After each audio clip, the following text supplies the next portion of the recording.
Here in Europe we're very big on human rights, unless somebody claims the fundamental human right of free expression, and then we have a problem.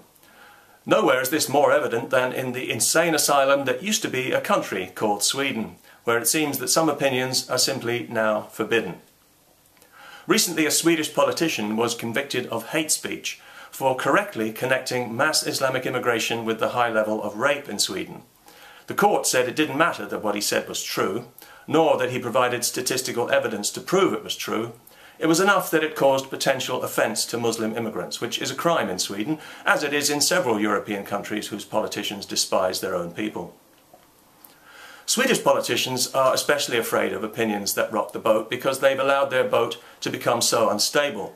So it was no surprise when we also heard that they've enacted a new law that will make it easier to criminalise people who express unwelcome opinions about immigration or the politicians who enable it, especially on the internet. They're keen to crack down on the internet because they know it can give people access to information that they and their bought and paid for media would rather conceal. The problem they don't want anyone discussing is not immigration, but mass Islamic immigration. Mass Islamic immigration has turned Sweden from one of the world's safest countries for women into the rape capital of Europe, and is forcing Jews who have lived there for generations to pack up and leave because they no longer feel safe from attack by Muslim immigrants, who are not only a massive drain on the welfare system, but have turned their ghettos into violent no-go areas for the police and emergency services. Everybody in Sweden knows this is happening, but they pretend it isn't because they're so terrified of being called Islamophobes and racists, and with good reason. We've seen what happens to people in Sweden who won't embrace the official multiculti lie.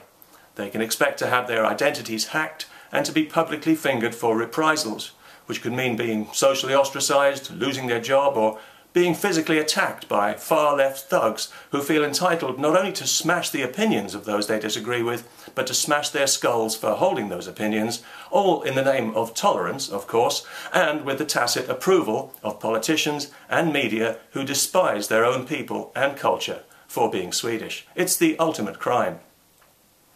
Of all the self-hating countries in Europe, Sweden has taken political correctness to a level of sheer lunacy that even the Dutch would find hard to match. And they enforce it with a Puritan rigour that's beyond foolish and beyond stupid. It's actually insane. Whatever kind of society Sweden thinks it is, it's not a free society, nor is it a liberal one, and it's barely even a democracy either, when if you vote for the only party that opposes the damage being done by mass Islamic immigration, you're treated as if you're a Nazi voting for Satan, and your physical safety is threatened. When people are afraid of the truth, they've got nowhere to turn. All they have at their disposal is censorship and denial. And Swedish politicians are so deep in denial, you can only feel pity for them. Because you know that in some dark chamber of their subconscious, these wretched people know what a terrible thing they're doing, and they know that history is going to revile them and their entire generation for it. But they just can't face up to it. Psychologically, they are simply not big enough as people to acknowledge, let alone confront, the enormity of their mistake.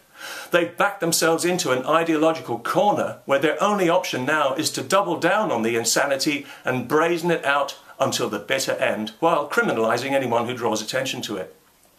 Whatever social upheaval it may cause, and whatever the cost to Sweden's women, mass Islamic immigration must continue.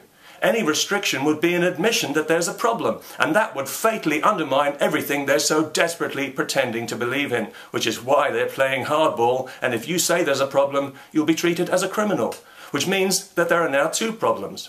One, the Swedish people have an aggressive social cancer growing in their midst, and two, they're not allowed to talk about it. Doesn't the future look rosy?